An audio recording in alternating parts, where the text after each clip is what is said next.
दीदी किसान, बदलते भारत की शान।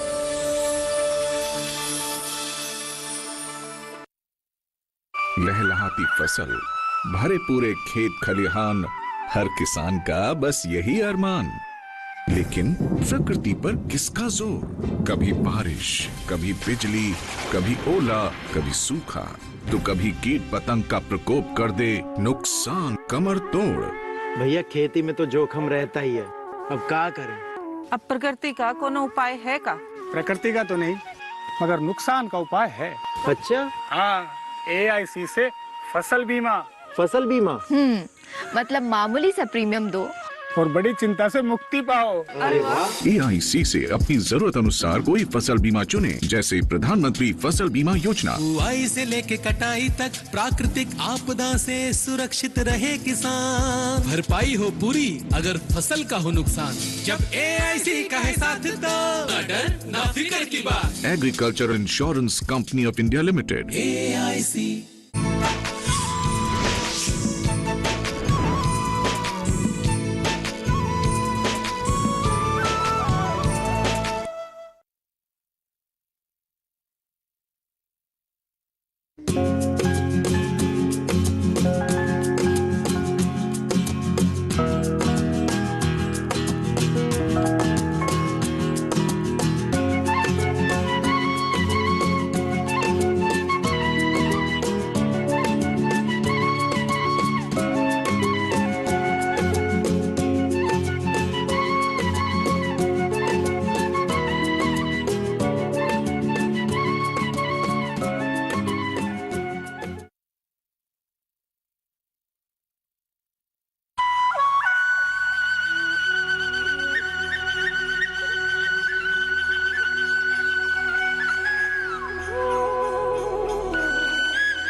अरे भाई, तुम ये सब क्या करते रहते हो? तुम्हारा तो परिवार है नहीं, फिर भी जब भी देखो गांव वालों के लिए तुम कुछ ना कुछ करते ही रहते हो। तुम क्या समझते हो? लोगों को स्वस्थ रहने के लिए, परिवार को स्वच्छ रखने के लिए परिवार, दोस्तों या रिश्तेदारों की जरूरत होती है। ऐसा काम कौन करता है जिसका परिवार है ना? अभी देखो, तुम काम कर रहे थे, मैं तुरंत जाके तुम्हारी मदद की। इसका मतलब ये नहीं मैं तुम्हारा साथ हूँ। इसका मतलब है कि तुम्हें इतना कष्ट करते हुए देखकर भी कोई आगे नहीं बढ़ रहे थे। तुम समझे नहीं, तुमने मेरी मदद नहीं की, तुमने खुद की मदद की है, अपनी परिवार की मदद की है, गांव की मदद की है। एक तरह से तुमने देश की सेवा की है। इतनी बड़ी बातें मत किया करो। देखो, मैंने कभी अपने गांव से बाहर नहीं गया, तो मैं क्या देश का मदद खाक करूंगा? यही बात तो लोग समझते नहीं है। तुम एक बात बताओ, तुम्हें कभी सर्दी जुकाम ये सब नहीं हुआ है क्या? या आंख का इन्फेक्शन नहीं हुआ क्या? अरे हाँ, ये तो पिछले साल की ही बात है। मेरी आंखों में इन्फेक्शन हुई। पहले मुझे हुआ, फिर हमारे परिवार के सभी सदस्यों को इस बीमारी ने झपेट लिया। फिर हम लोगों ने पूरे गांव वालों को ही बांट दिया था। इसका मतलब तुम समझे? क्या मतलब? बीमारी आई और पूरे सदस्यों को इसके झपेट में ले लिया। सही में यही बात मैं तुम्हें बताना चाहता हूँ। बीमारी अमीरी गरीबी देख के नहीं आती, ये जब हमला करती है तेजी से फैल जाती है। ये एक चक्र की तरह है, यदि रोका ना गया तो फैलती ही जाएगी। इसीलिए हमारा मकसद है इसे जल्द से जल्द रोकना। एक बार हम इसे रोक लिया या नियंत्रण कर लिया तो यहाँ बाकी लोग सुरक्षित रह सकते हैं। हाँ, ये बात तो मैंने कभी सोचा ही नहीं। तुमने मुझे सोचने की नई दिशा दी। लेकिन तुम तालाब में कर क्या रहा था? तुम्हें मालूम है ये तालाब से कितने लोग पानी पीते हैं? हाँ। कोई भी कचरा या गंदगी इस तालाब का पानी को गंदी कर सकती है। यही गंदा पानी पी के लोग बीमार पड़ते हैं। अभी तुमने तो तालाब की गंदगी को देखा। हाँ, अब समझा। तुम हमेशा लोगों को साफ सफाई की तरफ क्यों आह्वान करते रहते हो? रजनिधि, इतने दिनों के बाद तुमसे मिलकर बहुत अच्छा लग रहा है। लगता है तुमने गांव की राजनीति छोड़ ही दी है। अरे, गांव की राजनीति के बारे में तुम क्या कह रहे हो? ये तो राजनीति की मैदान में बहुत ऊपर जाने की योजना बना रखी है। हाल ही में राज्य के राजधानी में कुछ दिग्गज लोगों ने बुलाकर उसे राजनीति की पद देने के भी वादा किया है। इससे सोसाइटी में उसका इज्जत तो बढ़ेगा ही और गांव में स्थिति नियंत्रण में आ जाएगा। अच्छा, ऐसा है क्या? ये सुनकर तो बहुत अच्छा लग रहा है। अब तुम गांव के गैर विवादित नेता बन जाओगे। ये बात ग्राम योगी से भी की गई है और तुम लोग तो जानते ही हो, मेरा और उनका काम करने का तरीका बिल्कुल अलग है। यदि मैं स्पष्ट भाषा में कहूँ तो मुझे स्वीकार करना होगा कि ये ग्राम योगी दंडावत के पक्ष में ही होगा। यदि मंत्री ने उससे बात की तो ये काम उसके पास ही जाएगा। उनके काम करने का तरीका बिल्कुल अलग है। बिना किसी ठोस के कारण वो कुछ भी नहीं करती। दूसरी बात, ये सारा काम अपने तरीके से करते हैं। सभी बातों को बिस्तर से रखते हैं बिना किसी लोप लोपेट के। यानी मेरे पास काम करने का कोई तरीका नहीं है। तुम लोग तो जानते ही हो, वो अगर पूरब में है तो मैं पश्चिम में हूँ। मेरा दोस्त होकर भी उनका तारीफ कर रहे हो मेरे सामने, ये मुझे नीचा दिखाने का तरीका तो नहीं है। अगर आज मैं काम छोड़ दूं ना तो देख लेना गांव को कितना आर्थिक संकट झेलना पड़ेगा। मेरे दोस्त, तुम तो गांव के लिए कई अच्छे काम किए हो, फिर भी लोगों को लगता है कि तुम अपने फायदे के लिए कर रहे हो और लोगों से कमीशन ले रहे हो। कम से कम तुम्हें तो मेरी बात समझना चाहिए। मेरा एक परिवार है और जो लोग मुझसे फायदा लेते हैं मैं उनसे ना लूं तो किससे लूं? किसी को मेरे सेवा की जरूरत नहीं है तो मैं जबरदस्ती तो उन्हें मेरे पास नहीं ला सकता ना। दोस्त, तुम सही हो सकते हो, लेकिन आज की माहौल को देखते हुए कहा जा सकता है कि तुम गांव वालों से जितना लेते हो वो बहुत ज्यादा है और गांव वालों को जितना मिलना चाहिए वो काफी कम है। ये मेरे लिए नहीं है, ये ऊपर तक जाता है। अगर गांव वाले नहीं देंगे तो मैं ऊपर तक कैसे दूंगा और गांव की भलाई का काम कैसे करूंगा? और एक बात याद रखना, गांव वाले अपनी इच्छा से मेरे पास आते हैं। इच्छा? ये इच्छा नहीं है, उनकी मजबूरी है।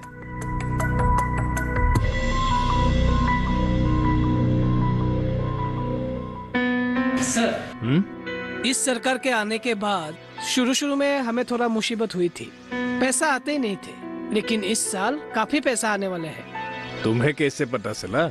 यहाँ पता चलने की क्या बात है, हम यहाँ काफी दिनों से काम करते हैं और ब्लॉक ऑफिस में लोगों का आना जाना बढ़ने से ही पता चलता है कि पैसा आने वाले हैं। अरे भाई, ब्लॉक ऑफिस का डील होता है। यहाँ जरूरतमंद लोग नहीं आएंगे तो कहाँ जाएंगे? और ये हम लोग पैसा कहाँ खर्च करेंगे? ब्लॉक ऑफिस तो ठीक है सर, लेकिन यहाँ कई सारे सब ब्लॉक ऑफिस भी हैं। हम उनके बिना कुछ नहीं कर सकते क्योंकि वे लोग ताकतवर और खतरनाक भी है।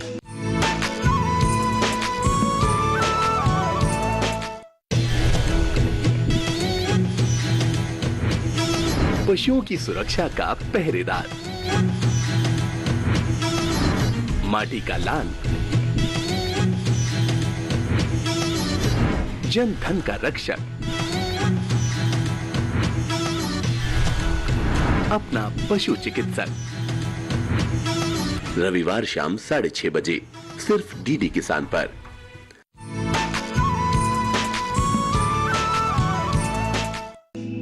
ये तो हमारे लिए अच्छा है।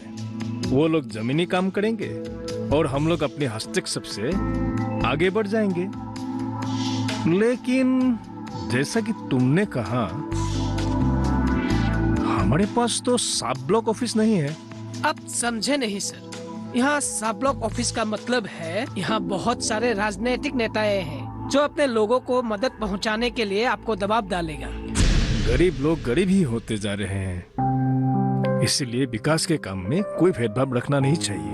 आपके बात तो आंशिक रूप में ठीक है, लेकिन यहाँ ऐसे प्रभावशाली लोग हैं जो पिछले वीडियो को भी परेशान करता था और परेशानी में आकर वो अपने तबादला करवा ली और इसका नेतृत्व देता है ब्रजनिधि। वो बहुत ताकतवर है सर। ये ब्रजनिधि कौन है, क्या करता है? कभी मिला हूँ मैं उनसे? मेरे ख्याल से शायद अब नहीं मिले हैं। क्योंकि आपके आने के बाद वो कभी यहाँ आया ही नहीं है। और एक बात सर, ब्लॉक में कितना पैसा आते हैं अधिकारी से पहले उन्हें महक लग जाती है। बड़ा दिलचस्प बात है, लेकिन उसके समर्थक उससे साथे हैं। सर, उनके समर्थकों के बारे में तो पता नहीं कि उस पर पक्का समर्थन है या नहीं, लेकिन वो यहाँ जब भी आता है हंगामा मचा देता है। तो ऐसे लोगों को ऑफिस के अंदर आने क्यों देते हैं? उन्हें कौन रोक सकता है सर? वो ज्यादातर भीड़ में आता है और ऐसे लोगों के साथ आता है जो हमारे लिए महत्वपूर्ण है।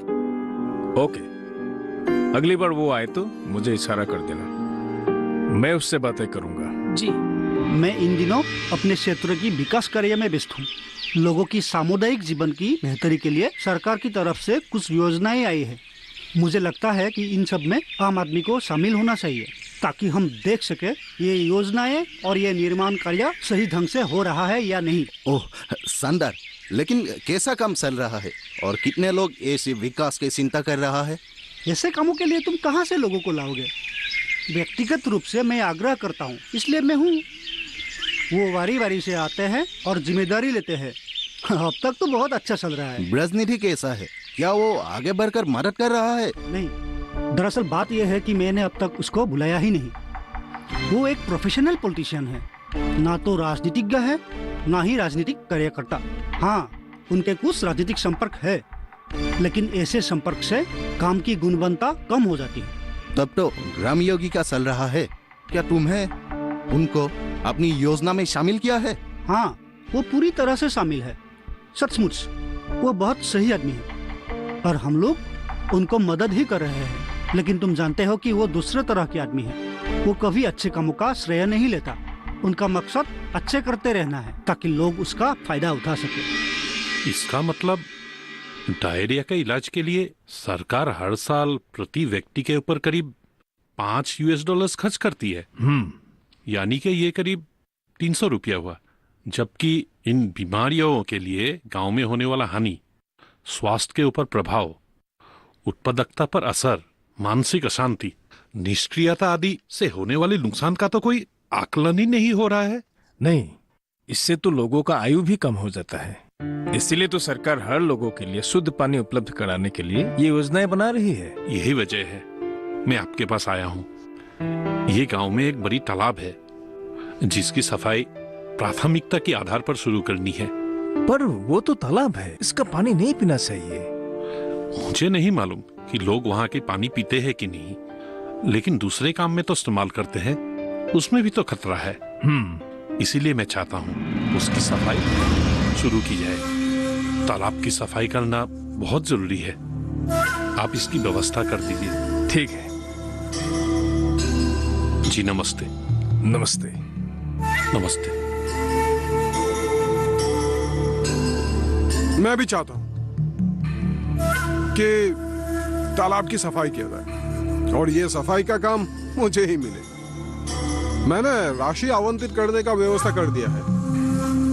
वैसे आप मुझे तो जानते होंगे ना। मैं ब्रजोनिधि हूँ। इस क्षेत्र में राजनीतिक प्रभाव से जितने भी विकास के काम होते हैं वो सब ज्यादातर मैं ही करता हूँ। आपको किसी ने मेरे बारे में बताया तो होगा ना? हाँ, बहुत कुछ बताया है। आपके बारे में तो बहुत कुछ सुना है, लेकिन कुछ लोग तो आपके बारे में उल्टा सीधा भी बोलते हैं। दरअसल बात वो है ना कि पिछले जो वीडियो थे यहाँ पे, उनके साथ मेरा मतभेद हो गया। अब उन्हें यहाँ से जाना पड़ा। मुझसे मिलते जुलते नहीं थे ना, इसलिए। हम लोग सरकारी नौकरी वाले हैं, हम लोग का क्या, आज यहाँ तो कल वहाँ तबादला होता ही रहता है। हाँ, जहाँ तक आपको काम मिलने का सवाल है वो मैं आपको आश्वासन नहीं दे सकता। सरकारी नियम के तहत आप कम करते जाइए। अगर आप नियम में आते हैं तो आपको काम देने से कौन रोक सकता है? इसका मतलब आप मुझे नियम सिखाएंगे? आप यहाँ नया नया आए हैं ना। मैं भी काफी सालों से यहाँ के सार्वजनिक जिम्मेद में हूँ। हम दोनों के मिलजुल के रहने से हम दोनों का ही फायदा है। सर, व्यवस्था बदल गई है। आप जो कह रहे हैं वो सरकार बदलते ही इतिहास हो गया। अब डिजिटल का जमाना है, सभी काम प्रक्रिया से चलता है। यदि आप सही ढंग से काम नहीं करेंगे तो आपको कटघरे में भी जाना पड़ सकता है। देखिए, आप समझे नहीं। मैंने पहले ही बताया कि काफी सालों से सार्वजनिक जीवन में हूँ, इसलिए दिन भर घूमता रहता हूँ और काफी कप चाय पीता हूँ। चाय वहीं पीता हूँ जहां मेरे सेहत के लिए अच्छा होता है, मतलब पैसा। अब देखिए, इस तालाब की सफाई का जो राशि है वो मैं ही आवंटन कराऊंगा, तो इसलिए इसकी सफाई का काम मुझे ही मिलना चाहिए। सर, आप सही कागजात जमा कीजिए, आपको ठेका मैं दूंगा। हाँ, लेकिन एक बात, आपको ठेका इसलिए नहीं दे रहा हूँ कि आपका संबंध बड़े लोगों से है। इतनी समझाने की कोशिश की फिर भी आप समझे नहीं, क्या करें। ठीक है, मैं अभी देखता हूँ ब्रह्मपुत्र का पानी किस तरफ बहता है।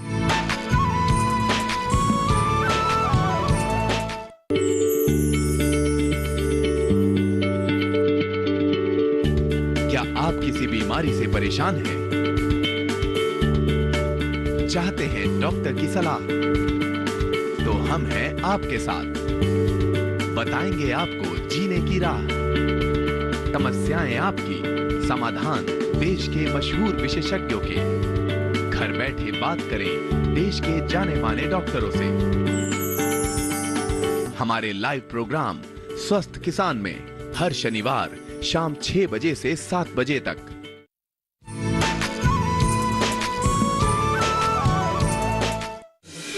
टिफिन ले लो। पानी बोतल ले लिया? हाँ माँ, ले लिया। मुझे बोतल के पानी पीना अच्छा नहीं लगता। क्यों? स्कूल के सारे बच्चे सरकारी ट्यूबवेल की पानी पीते हैं। फिर भी तुम बाहर का एक बूंद भी पानी नहीं पियोगी, ठीक है? ठीक है। सुमित्रा, हाँ नाश्ता हो गया? जल्दी करो, आज मुझे जल्दी जाना है। हाँ, होने वाला ही है अभी। क्या सुमित्रा, तुम भी? मुझे जिस दिन जल्दी रहता है उस दिन तुम लेटी रहती हो, और मुझे जिस दिन सोना होता है उस दिन जल्दी से जगा देते हो। ऊपर से ये वीडियो भी ना नाक में दम करके रखा है। क्या हुआ? क्या क्या उन्होंने? लोग तो कहते हैं वो बहुत अच्छे इंसान है। अरे खाक अच्छा है, वो मुझे नियम सिखाता है। अरे इतने नियमों के साथ करूंगा तो मेरे लिए बचेगा क्या? हुआ क्या है? हमारा वो जो पुराना तालाब है, लोग समझते हैं वहाँ पे भगवान की पूजा की जाती है तो वहाँ का पानी पिया जा सकता है, लेकिन वो तो इतना पुराना है कि मेरे पिताजी की उम्र से भी ज्यादा है। तो क्या हुआ? लेकिन वहाँ का पानी गंदा हो चुका है, प्रदूषित हो चुका है। सभी का मानना है कि वहाँ का पानी पीने से खतरा हो सकता है, लेकिन मेरा मानना है कि कुछ दिखावा करके कुछ पैसे बटोरे जाए।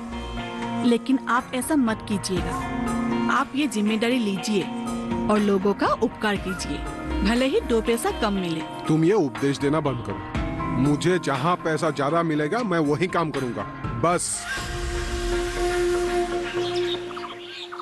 आप क्यों आए?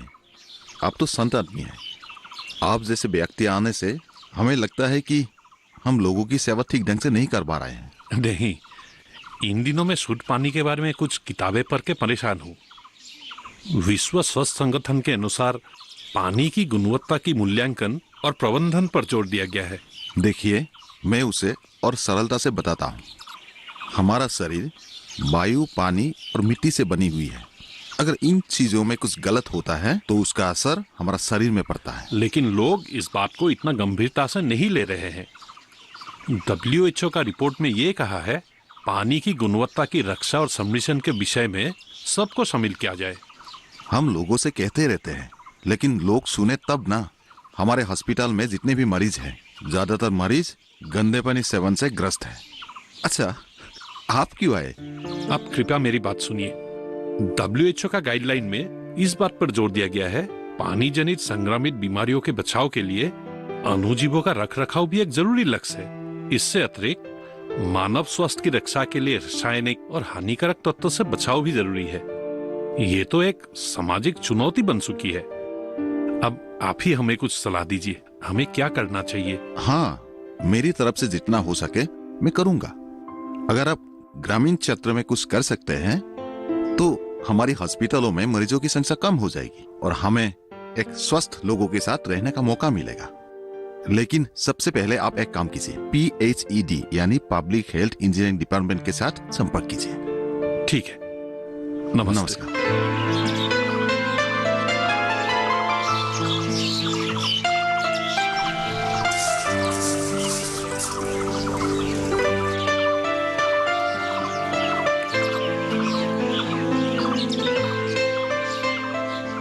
देखिए, सरकार को कई चीजें करनी है और आप जैसे लोगों को तो ये काम करना है। हाँ, प्रत्यक्ष रूप में आपका लाभ नहीं हो सकता है, लेकिन अप्रत्यक्ष रूप में सभी को लाभ होगा। फिलहाल सरकार सामूहिक संपद और सामूहिक स्वास्थ्य पर दिलचस्पी ले रही है। आप एक काम कीजिए, बड़े तालाब का सफाई का काम ले लीजिए। थोड़ा सा गरीब के लिए भी सोचिए ना। हाँ, सोचा है, बहुत अच्छी तरह से सोचा है और इस नतीजे पर पहुंचा हूं कि आप जैसे लोगों के साथ लेन देन करके मुझे कोई फायदा नहीं होगा। इसीलिए मैं वर्तमान पर विश्वास करता हूं और मेरा वर्तमान तो आपने बर्बाद करके रख दिया है। कृपया आप ऐसा न कहें। मैं एक सरकारी अधिकारी हूँ, मुझे सरकार का नियम और प्रावधान को मानना पड़ता है, इसलिए मेरे हाथ बंधे हुए हैं। हाँ, आप तो कह रहे थे कि आपका पहुंच बहुत ऊपर तक है, तो आप ही ऐसा कुछ नियम और शर्तें बना के ले आइए ना, जो आपके सुविधा के अनुसार हो। उसमें मुझे कोई आपत्ति नहीं है। जहां तक आपकी फिलोसॉफी का सवाल है, आप गलत है। आपके साथ साथ आपका बेटे का भी भविष्य जुड़ा हुआ है, जरा उनके बारे में भी सोचिए ना।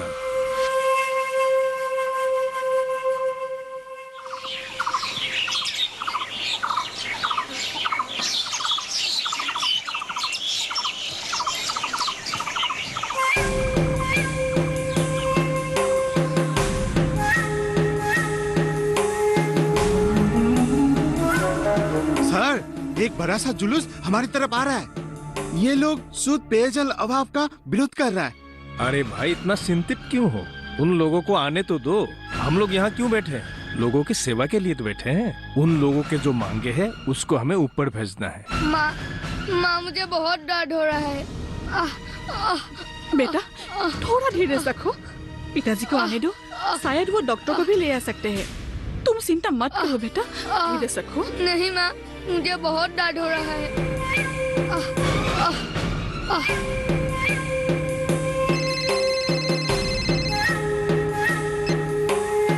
हाँ सुमित्रा, प्लीज तुम जल्दी से आ जाओ ना। ठीक है, मैं अभी आता हूँ। हाँ बेटा, थोड़ा धीरे से रखो ना।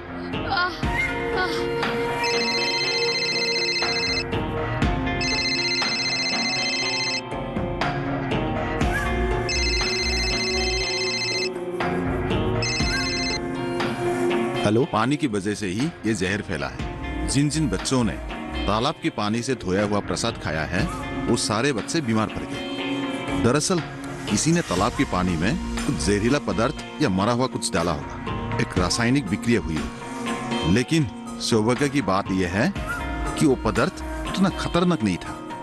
अभी बच्चों ने उल्टी की है, लेकिन सभी बच्चे ठीक है। आप लोग दोपहर तक बच्चों को ले जा सकते हैं। इसीलिए मैं तालाब की सफाई करता हूँ और उसकी पानी की रक्षा पर नजर रखता हूँ। मुझे माफ कर दीजिए, मुझसे बहुत बड़ी गलती हो गई। क्या गलती? ये तालाब के बिना सफाई और मरम्मत किए हुए उस पे आवंटित धनराशि हड़पने का योजना बनाया था।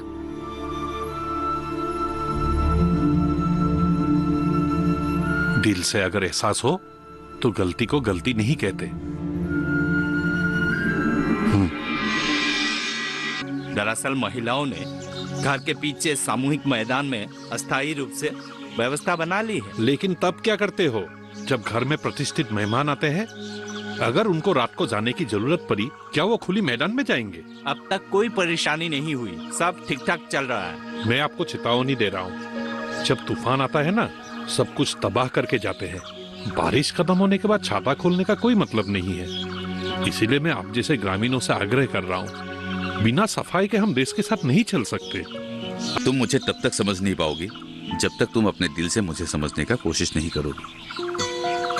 मनुष्य सामाजिक प्राणी है, समाज में एक दूसरे के साथ मिलकर रहना पड़ता है। मैं जिसे प्यार करता हूं, उसके बारे में ज्यादा से ज्यादा जानने की मेरी इच्छा है।